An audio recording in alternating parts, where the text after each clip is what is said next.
Hi there.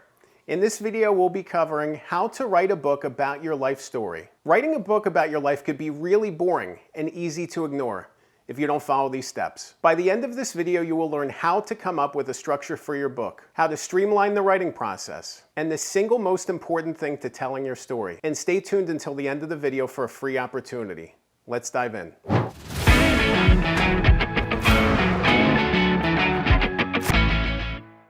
There's so many books written. There's so many books at the bookstore, on Amazon, available on the internet. So many books are out there, and it's important for you as you consider writing a book about yourself to really tap into why your story matters. What makes it unique? What makes it special? What makes it different? When I talk to people who are interested in writing a book, they often think about other books that have already been published and wonder if it's worth it for them to publish a book. Maybe they want to write a book in the self-help space, and they see a book like Atomic Habits and say, well, since Atomic Habits was written, why should I write my book? It's important to cut through that and recognize that your story, your unique individual story is important, whether it's to one reader, whether it's to a million readers, and that there's an audience out there for your book and your expertise and your story to be told. As you embark on this journey, you really have to think deeply about what resonates. You know, when you talk to people about your career, your experience, your expertise, what are the things that you focus on? What are the things that your friends talk about?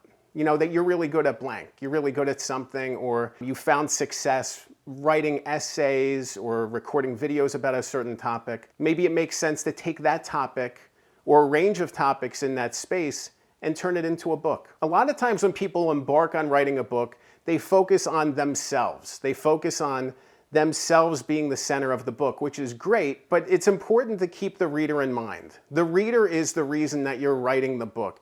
There's personal reasons, obviously, that you are focused on writing this book, but the reader needs to be the end result. The reader needs to be the person who's connecting to this message. The message is for them. As much as the stories are about you or involving you or your expertise, the reader is the important thing to keep in mind. And that's true for a book that has a wide audience or a book that has a small audience. I remember working on one project. It was a genealogy project with a very successful business person who wanted to write a book for his family. And, you know, we spent a couple months working together, and I helped guide him forward, and we ended up writing this book. The audience for this book was probably 20 people. And that was great. These were the specific 20 people that he wanted to write a book for. And it was great to be able to connect specifically with them, deliver the message that they needed to hear, and carry this book forward. Not all books need a huge audience, but it's important to figure out who that audience is and write the book that they need to read. Once you go through that process of figuring out what you want to say, then the next step is figuring out how you want to say it, how you want to structure it, how you want to outline it. Outlining is hugely important when you decide to write a book. You know, there's this back and forth conversation among book writers and book people about whether you want to outline and then write, or write and outline as you go along. And I've always found that it's so much easier and it streamlines the process to outline first and write later. Because now you figure out what's inside the frame of the book. You figure out what the focus, what the roadmap is, and then the writing carries forward from there. And outlining can take many forms. It could be in a spreadsheet, it could be a mind map, it could be index cards. It's really what works best for you. It's simply important to get the structure of the book down before you embark on the writing, because it's going to make the writing process so much easier. After you outline, it's time to write. That's the next step. The next step is the writing.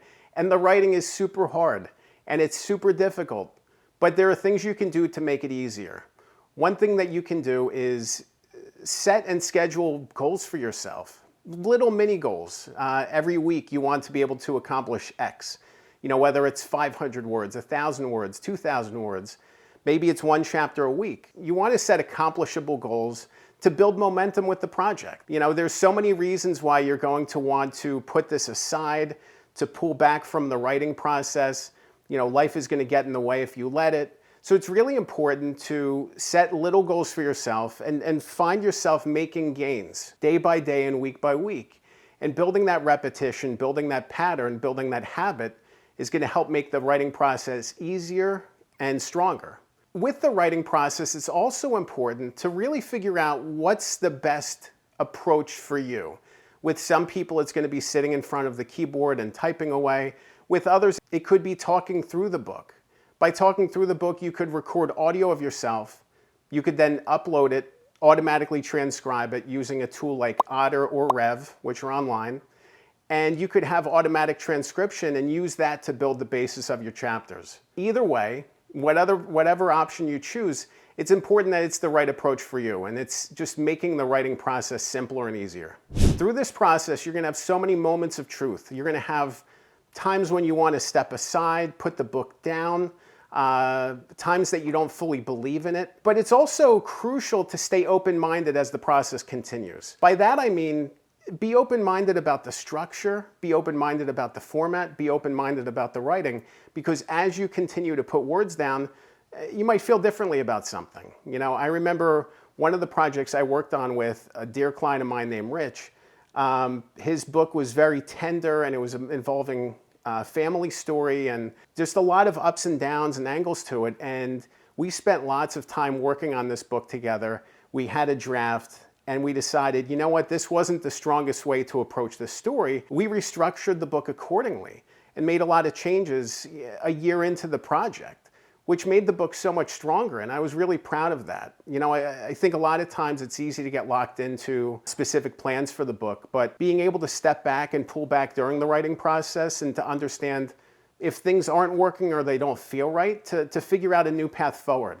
You know, think of it as a drive to a destination. Maybe it's a long destination, maybe it's a 10-hour drive. You're gonna have points in time in the road where, you know, maybe there's a crash ahead, maybe there's traffic, maybe there's delays due to construction, and you need to figure out the best path forward. And maybe it's not the direct route, maybe it's an indirect route, maybe there's changes on the fly that you need to make, and leaning into those doubts and fears is going to help make the book stronger in the end and help to iron out some of the issues that could arise later if you don't take care of them, because ultimately these issues aren't going to go away. So being open-minded during the process will help to iron out and address any issues that come up during the writing process. As I said earlier, writing a book about your life story is tough, and I want to make it easier for you. I recorded a course with a friend and collaborator of mine, Nate Woodbury, where we talk all about the book writing process from beginning to end, from ideation to publication. It's called Good Book Blueprint, and you can go to goodbookblueprint.com and check it out and watch videos with me and Nate just talking through the entire process. You can learn all about the ins and outs of book writing, the issues that you could face, and how exciting and powerful it is to drive forward with your book and bring it forward to publication. Remember, good ghostwriting makes great books. I'm Dan Good. Thanks for watching.